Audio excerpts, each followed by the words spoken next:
നമ്മളുടെ ആ belief system, ഈ സേവ് ചെയ്യണം എന്നുള്ള ആ ബിലീഫ് സിസ്റ്റം നമ്മളെ നാശത്തിലേക്ക് കൊണ്ടുപോകും, നമ്മളെ നശിപ്പിക്കും. അതാണ് റിയാലിറ്റി. അപ്പോൾ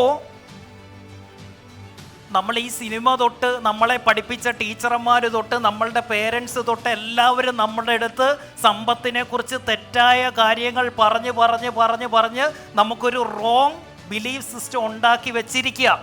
അത് നമ്മളുടെ തെറ്റല്ല.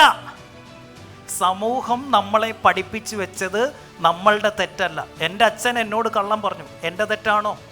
ആണോ? എൻ്റെ ടീച്ചർക്ക് ഇത് അറിയത്തില്ലായിരുന്നു, ടീച്ചർ എന്നെ പഠിപ്പിച്ചില്ല, എൻ്റെ തെറ്റാണോ? ഇതൊന്നും എൻ്റെ തെറ്റല്ല.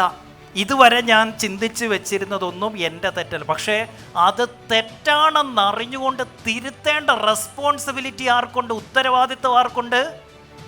നമുക്കുണ്ട്. തിരുത്തണ്ടേ? അറിവില്ലായ്മ കൊണ്ട് ഇതൊക്കെ ശരിയാണെന്ന് നമ്മൾ തെറ്റിദ്ധരിച്ചു വെച്ചു. അപ്പോൾ അതിൻ്റെ തിരിച്ചറിവ് കിട്ടുമ്പോൾ നമ്മളത് തിരുത്തണ്ടേ? തിരുത്തണം. അവിടെയാണ് you have to give freedom to money. ചൊവ്വാഴ്ച ആർക്കും പൈസ കൊടുക്കത്തില്ല. ചൊവ്വാഴ്ച കാശ് കൊടുത്താൽ വീട് മുടിയും. വെള്ളിയാഴ്ച ആർക്കും പൈസ കൊടുക്കത്തില്ല.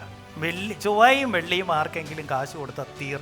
1-ാം തീയതിയിലത്തെ കാര്യം പിന്നെ പറയണ്ട. മലയാള മാസം 1-ാം തീയതി ആർക്കെങ്കിലും കാശ് കൊടുത്താൽ പോയി. അമ്മച്ചിയുടെ വിചാരം ഞാനും അച്ഛനും ചേട്ടനും ഒന്നും ചൊവ്വാഴ്ചയും വെള്ളിയാഴ്ചയും 1-ാം തീയതി ആർക്കും പൈസ ഒന്നും കൊടുക്കുന്നില്ലെന്നാണ്. അമ്മച്ചി അന്ന് ആർക്കും പൈസ കൊടുക്കത്തില്ല. പക്ഷേ ഞങ്ങൾ ചൊവ്വയും വെള്ളിയും 1-ാം തീയതിയും 2-ാം തീയതി എല്ലാം കാശ് കൊടുക്കാനുള്ളവർക്കും കൊടുക്കും, വാങ്ങാനുള്ളവരെയും വാങ്ങും, ഇങ്ങനെ ഫ്ലോ ചെയ്തു. അതുകൊണ്ട് തന്നെ എന്ത് സംഭവിക്കും? അമ്മച്ചിയുടെ കയ്യിൽ കാശില്ല, ഞങ്ങളുടെ 3 പേരുടെയും കയ്യിൽ കാശുണ്ട്. സത്യമാണോ അമ്മച്ചി? ഈ വെള്ളിയും ചൊവ്വായും, ചാച്ചനെന്താ ചിരിക്കുന്നത്? വെള്ളിയും ചൊവ്വായും ഒക്കെ നോക്കി അമ്മച്ചി ഒന്ന് ആശുപത്രി പോകണമെങ്കിൽ അണ്ണ ഇന്ന് പല്ലെടുക്കാൻ പോകണമായിരുന്നു. എവിടെ പോയി വെള്ളിയും ചൊവ്വായും ഒക്കെ? അമ്മച്ചിക്ക് എന്താ പറ്റിയേ? കിട്ടിയ പണമൊക്കെ ഇതിനെ ഇങ്ങനെ പിടിച്ചു വെച്ച് ഞെരുക്കി വെച്ച് പണത്തിനെന്തായി എങ്ങനെങ്കിലും അങ്ങ് പോയാൽ മതിയെന്നാവും. അപ്പോൾ എന്തുണ്ടാവും?